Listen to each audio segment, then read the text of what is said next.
नमस्कार दोस्तों। आज ये जो वीडियो बना रहा हूँ एक स्पेशल कॉज के लिए वीडियो बना रहा हूँ। बहुत स्पेशल पर्पस है। आज मेरी आवाज में शायद वो आपको खनक या जादू ना दिखाई दे, वो तेजी ना दिखाई दे, क्योंकि बात ही ऐसी है। पिछले कुछ दिनों में आपने देखा होगा कि मेरी बहुत रेगुलर वीडियोस नहीं आई, क्योंकि मैं अपने चैनल के ऊपर में एक स्पेशल काम करने में लगा हुआ था। और मैं ही नहीं, मेरे जितने भी कंटेंट क्रिएटर फ्रेंड्स हैं इस स्टॉक मार्केट से जुड़े हुए, जो इन्फ्लुएंसर्स जिसको सेबी कहती है, उनसे मेरी बातचीत हो रही थी और सब इसके विक्टिम हो रहे हैं। और यहाँ पे हो क्या रहा है कि बहुत सारे इन्फ्लुएंसर्स के जो वीडियोस हैं डिलीट हो रहे हैं, उसमें मैं भी शामिल हूँ।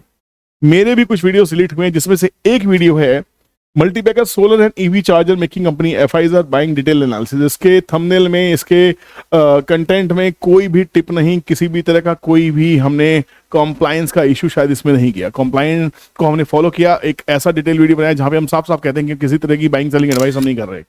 जब मुझे मैसेज आया कि आपका ये वीडियो ब्लॉक कर दिया गया है, डिलीट कर दिया गया है, और किसी गवर्नमेंट एंटिटी ने इसकी कंप्लेंट की है, मुझे समझ नहीं आया कि ये एक ऐसी कंप्लेंट है।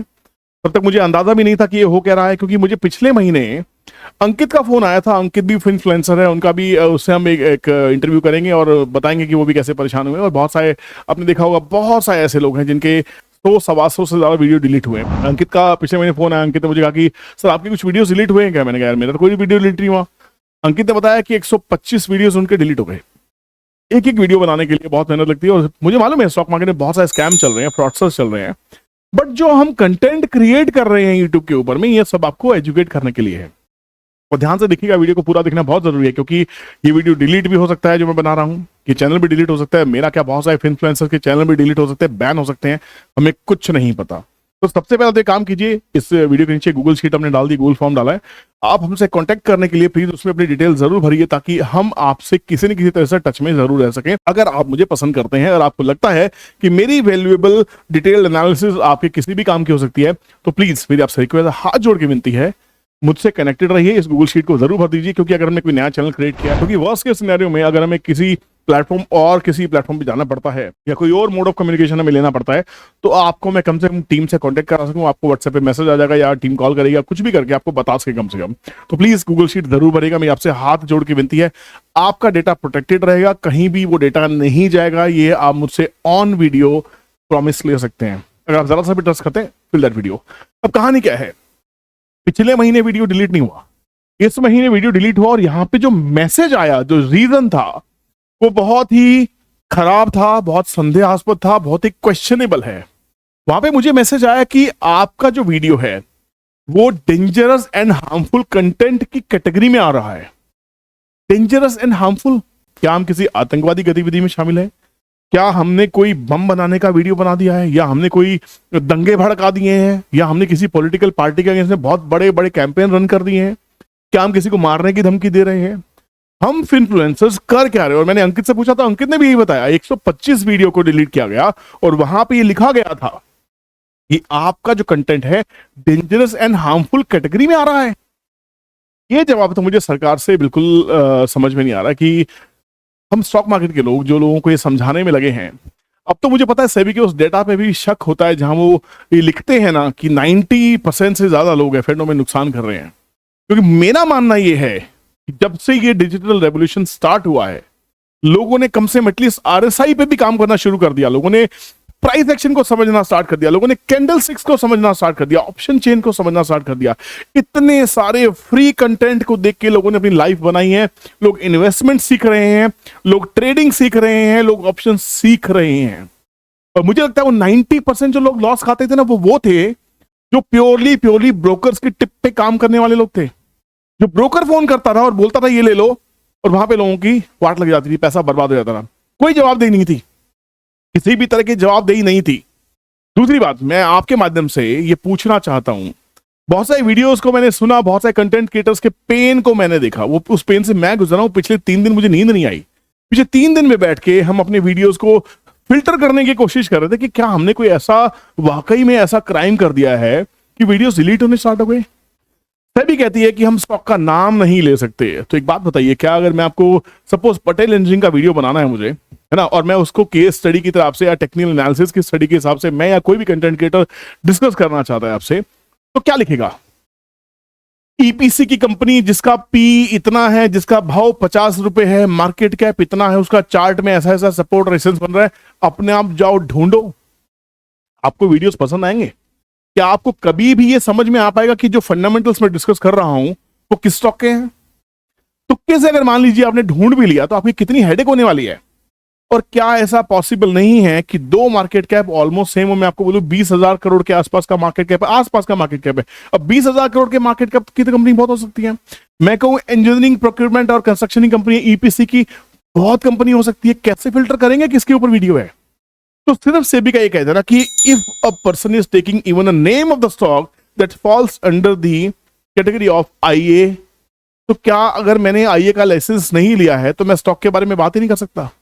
चलिए ये भी मान लेते हैं नहीं कर सकते। तो टिप्स देने का अधिकार तो इन्वेस्टमेंट एडवाइजर को भी नहीं है, रिसर्च एनालिस्ट को भी टिप देने का अधिकार नहीं। मैं ऐसे ऐसे कंटेंट क्रिएटर भी जानता हूं जिनके चैनल्स पे बहुत सारे हिट हुए हैं, चैनल डिलीट भी हो गए, आरए रजिस्टर्ड आरए भी थे वो, तब भी उनके चैनल्स डिलीट हो गए। विश्वास करेंगे आप? किस पेन से हमारी कम्युनिटी गुजर रही है आपको अंदाजा भी नहीं है शायद। और इसमें नुकसान हमारा नहीं है, हमारे पास तो वो ठीक ठाक था फंड है, पोर्टफोलियो मैनेज कर लेंगे। नुकसान हम दोनों का है, आपका हमारा कनेक्शन एस्टेब्लिश नहीं हुआ। एक बात बताइए, जितने भी न्यूज चैनल हैं सुबह से शाम तक, नाम नहीं लूंगा किसी भी न्यूज चैनल का, मुझे पता है किसी का नाम लेने का मतलब है कि सर मुड़ाते ओले पड़े, और मैं इस प्रॉब्लम में फंसना नहीं चाहता। इतने सारे न्यूज चैनल हैं, सुबह से शाम तक मूंछों वाले, गंजे, जितने भी लोग हैं वहां बैठ जाते हैं, आके फ्रंट रनिंग में पकड़े जाते हैं, सुबह से शाम तक स्टॉक्स का नाम डिस्कस करते हैं, बताते हैं ये लेवल होगा तो यहां से नीचे गिरने वाला, यहां पे ये वो लेवल पूरे दिन डिस्कस करते हैं। वो कौन सी कैटेगरी है वो जानना चाहते हैं, वो सेम कैटेगरी के लाइसेंस को हम लेना चाहते हैं। हम जितने भी इन्फ्लुएंसर्स हैं हम सेबी से अपील करते हैं, हमें ये बताइए कि जितने भी न्यूज चैनल्स हैं वो किस हैसियत से, या उनको एक्सेप्शन क्यों है? क्या ये एक लॉबी तो नहीं है कि शायद न्यूज चैनल्स की टीआरपी गिर रही है, जो व्यूअरशिप है वो यूट्यूब पे आ रही है, और यूट्यूब के माध्यम से आप सीख रहे हो, आपकी लर्निंग इंप्रूव हो रही है, आप पैसा बनाना सीख रहे हो, आप कंपाउंडिंग सीख रहे हो, आप एसआईपी करना सीख रहे हो, आप इन्वेस्टमेंट करना सीख रहे हो, आप ट्रेडिंग करना सीख रहे हो, आपको समझ में आ रहा है कि मूविंग एवरेज होती क्या है। ये लोग आके बोल देते थे यार ये स्टॉक वीक लग रहा है, इसके रिजल्ट खराब आए हैं। रिजल्ट को कैसे स्टडी करना है ये हम लोगों ने आपको सिखाया है। आप लोगों ने हमारे कंटेंट से ही सीखा है कि मूविंग एवरेज क्या होती है, प्राइस टू अर्निंग्स क्या होती है ना, रेशियो एनालिसिस कैसे की जाए, प्रॉफिट एंड बैलेंस शीट्स को कैसे, profit loss and balance sheets को कैसे स्टडी किया जाए। ये हम लोगों ने जब कंटेंट बनाना स्टार्ट किया है तभी तो नॉलेज पास ऑन हो रही है। और मुझे लगता है कि हमारा भारत बदल रहा है। हमारे भारत के जितने भी नौजवान हैं जो कोविड के बाद में बाजार में आए, जिन्होंने पैसा छापा है, जिन्होंने वेल्थ क्रिएशन की है, बिलीव मी, बहुत पैसा बनाया है, ट्रेडिंग से भी पैसा बनाया है। वो ट्रेडिंग करके आज क्रिप्टो भी कर रहे हैं, बिटकॉइन भी कर रहे हैं, सब कुछ कर रहे हैं, इक्विटी एफ&ओ भी कर रहे हैं। ऐसे ऐसे धुरंधर हैं जिनके पास टाइम है। कहां से सीखा है? सब यूट्यूब के माध्यम से। यूट्यूब पे हम फ्री का कंटेंट बनाते हैं, अपनी क्लासेस अनाउंस करते हैं। जिसको क्लासेस में आना है वो क्लासेस में आके पर्सनली सीख के आते हैं, जिनको नहीं आना वो यूट्यूब से फ्री का कंटेंट लेते हैं। तो मैं ये जानना चाहता हूं भैया, वो न्यूज चैनल वाले किस हैसियत से, किस रूल के हिसाब से वो टिप्स दे रहे हैं? पूरे दिन स्टॉक का नाम कैसे ले रहे हैं? वो क्या था जब देश के प्रधानमंत्री ने पार्लियामेंट में खड़े होकर बोला कि भैया सरकारी शेयर्स खरीद लो? क्या वो टिप नहीं थी? किस रूल के हिसाब से गृह मंत्री ने कहा कि चुनाव जीतने वाले हैं, इतने नंबर्स आने वाले हैं, बाजार भागने वाला है? ये मैं बता रहा हूं आपको। क्या वो टिपिंग नहीं थी? किस रिस्पॉन्सिबिलिटी से सेबी चेयरमैन ये कह रही हैं कि अगर किसी ने स्टॉक का नाम भी लिया तो इन्वेस्टमेंट एडवाइजर की कैटेगरी में आ जाएगा? और आपको एक चीज बता दूं आपको मैं, देखिए मैंने इसके ऊपर बहुत ज्यादा रिसर्च नहीं किया, बट मैं मेरी कुछ लोगों से बातचीत हुई। मैंने कहा आप आईए का एग्जाम क्यों नहीं दे रहे, आप आईए को क्यों नहीं ले रहे हैं? ब्रोकर्स का नाम नहीं लूंगा, ब्रोकर्स में बहुत सारे फ्रेंड्स हैं क्योंकि ब्रोकर्स कम्युनिटी में रहा हूं मैं। उनका ये कहना है कि जितने भी कंटेंट क्रिएटर्स हैं, यूट्यूबर्स हैं जो उनके साथ एफिलिएट इनकम में जुड़े हुए हैं, उन सब का मानना ये है कि अगर आईए लाइसेंस में अप्लाई कर भी देते हैं तो भी सेबी का इतना सारा रूल रेगुलेशन है जिसको फॉलो करना नेक्स्ट टू इम्पॉसिबल है। मतलब इतना कॉम्प्लाइंट हो जाएगा कि आप और हम शायद बातचीत भी नहीं कर सकते हैं, तब भी हम टिप नहीं दे सकते। तो फिर मैं आईए का लाइसेंस क्यों लेने वाला हूं? रिसर्च एनालिस्ट रिसर्च शो कर देगा, या कैसे शो करेगा, क्या नहीं शो करेगा, मैं इसके ऊपर बहुत डीप डाइव जाने का हूं। और मैं सारे कंटेंट क्रिएटर से हेल्प करने के लिए मैं इस आरए के लाइसेंस के बारे में पूरा डिटेल एनालिसिस करने वाला हूं। मैं सबसे शेयर करूंगा कि भाई हम ऐसे ऐसे आरए बन सकते हैं और ऐसे ऐसे हम बिजनेस कर सकते हैं। It is not only about the business which we are doing, it is about spreading awareness. आप स्कूल जाते थे, आप कॉलेज जाते थे, आप फीस पे करते थे, उसके बाद ट्यूशंस भी लेते थे, एक्स्ट्रा क्लासेस भी लेते थे, वहां भी आपने फीस पे किया है। स्टॉक मार्केट में अगर आप फीस पे करके कुछ सीख रहे हैं तो इसमें कुछ गलत नहीं है, और कंटेंट सेम रहेगा। वही मैथ्स 10th का सेम है, सीबीएसई का सिलेबस, बट हर स्कूल में ट्यूटर अलग है, उसका ट्रेनिंग का स्टाइल अलग है, हर बच्चे को अपना अपना फेवरेट टीचर होता है। और आज ये वीडियो मैं 14 नवंबर को बता रहा हूं, चिल्ड्रंस डे है, और हम सब इस मार्केट के चिल्ड्रन हैं। हम सब बच्चा बन के इस बाजार में सीखने के लिए आए थे। ये वीडियो आपके पास कब जाएगा मुझे मालूम नहीं, क्योंकि कल से मैं फ्लाई कर रहा हूँ। 16 और 17 नवंबर को हमारी अहमदाबाद क्लास है, उसके बाद मास्टर क्लास हमारी मुंबई में है 7 और 8 तारीख को। अगर आप सीखना चाहते हैं हमें कॉन्टेक्ट कर सकते हैं, नहीं तो आप इग्नोर कीजिएगा। बट मेरा पेन ये है कि multibagger solar company, EV charger making company, dangerous and harmful content.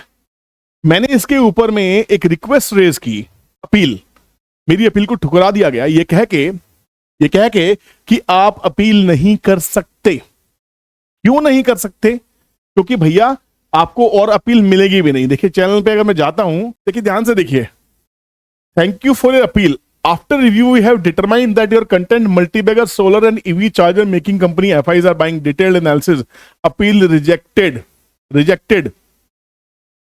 मतलब भाई साहब अपील भी नहीं सुन रहे। मैंने उनको ये लिखा था कि इसमें हार्मफुल और डेंजरस कंटेंट है। क्या डेंजरस कंटेंट है? मैंने एक सोलर ईवी कंपनी के बारे में आपको इंफॉर्मेशन बना के दी और आपने इसको डिलीट कर दिया। आपने लिख दिया कि वो डेंजरस हार्मफुल है। मतलब किसी के 125 वीडियोस जा रहे हैं, किसी के 200 वीडियोस जा रहे हैं, किसी के 40 वीडियोस जा रहे हैं। भाई साहब हम पेन में हैं, हम बहुत प्रॉब्लम में हैं, क्योंकि अगर ये सब खत्म होता है, किसी के 2 लाख सब्सक्राइबर है, किसी के 10 लाख सब्सक्राइबर्स हैं, किसी का मिलियन का चैनल है, एक चैनल को खड़े करने में बहुत टाइम लगता है, और विदाउट योर सपोर्ट ये पॉसिबल ही नहीं है। आपने उस क्रिएटर को पसंद किया होगा, प्यार दिया होगा, सुना होगा, तभी है वो क्रिएटर की ये औकात बन पाई है, हैसियत बन पाई है कि वो आपके सामने नजर मिला के बात कर सके। हम एज ए कंटेंट क्रिएटर कुछ नहीं है, हमारी कोई एग्जिस्टेंस नहीं है अगर आप हमें पसंद नहीं करते। आप हमें पसंद करते हैं, इसका मतलब है चैनल ग्रो ही तब करता है, यूट्यूब से इनकम आती है, एफिलिएशंस मिलती है, बहुत सही है, हमारी भी एक लाइफ सेटल हो जाती है आप लोगों की वजह से, सिर्फ आप लोगों की वजह से। तो हमारी भी इनकम खराब होती है, ध्यान रखना, ये कोई नहीं बताएगा। ये सब वो पहलू में हमेशा सच बोलता है, आपको मालूम, सच का साथ दिया, मैंने कभी झूठ नहीं कहा, करेक्ट।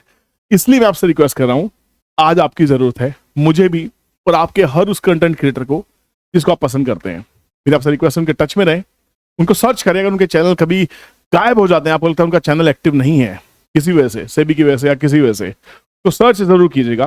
वो कंटेंट क्रिएटर आपको ढूंढने की कोशिश करेगा, आप उस कंटेंट क्रिएटर को ढूंढने की कोशिश कीजिएगा। मैं अपनी पहल कर रहा हूं, इस वीडियो के नीचे गूगल शीट डाल रहा हूं, गूगल फॉर्म डाल रहा हूं, अपना कॉन्टैक्ट डिटेल प्लीज इसमें जरूर डालें। हम आपको कैसे न कैसे करके कॉन्टैक्ट जरूर करेंगे, अगर कोई ऐसा, ईश्वर ने ऐसा दिन दिखाया भी तो। पर मुझे पता है आपके थ्रू ये अपील बहुत दूर तक जाने वाली है, और आप लोगों की ब्लेसिंग्स रही तो मैं ही नहीं, बहुत सारे कंटेंट क्रिएटर्स इससे बचेंगे।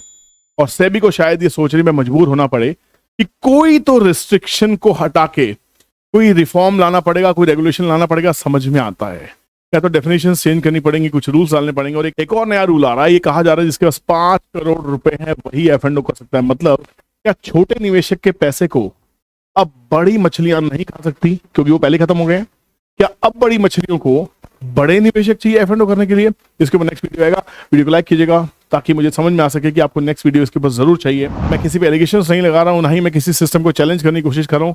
अपनी आप बीती थी, दिल में जो दर्द था आपको बयां कर दिया, और कंटेंट लेके आते रहेंगे भाई, है ना। पर ये समझिएगा कि शायद थंबनेल चेंज हो जाएंगे और शायद हमारे टाइटल चेंज हो जाएंगे। हम आपको नहीं बता पाएंगे कि कितने रुपए वाला शेयर है, कहां तक जाने की उम्मीद कर सकते हैं। हमें सब चीज़ों को चेंज करना होगा। अब डिटेल एनालिसिस ही हुआ करेगी, टारगेट सब फाइंड आउट आप खुद करेंगे, हम नहीं करने वाले हैं। अब आपका दारोमदार है, आपको सीखना ही पड़ेगा, ये जिम्मेदारी आपकी है। मिलते हैं नेक्स्ट वीडियो में, तब तक ख्याल रखिए और गूगल शीट को जरूर भर के जाइएगा। Take care, thank you so much, जय माता दी।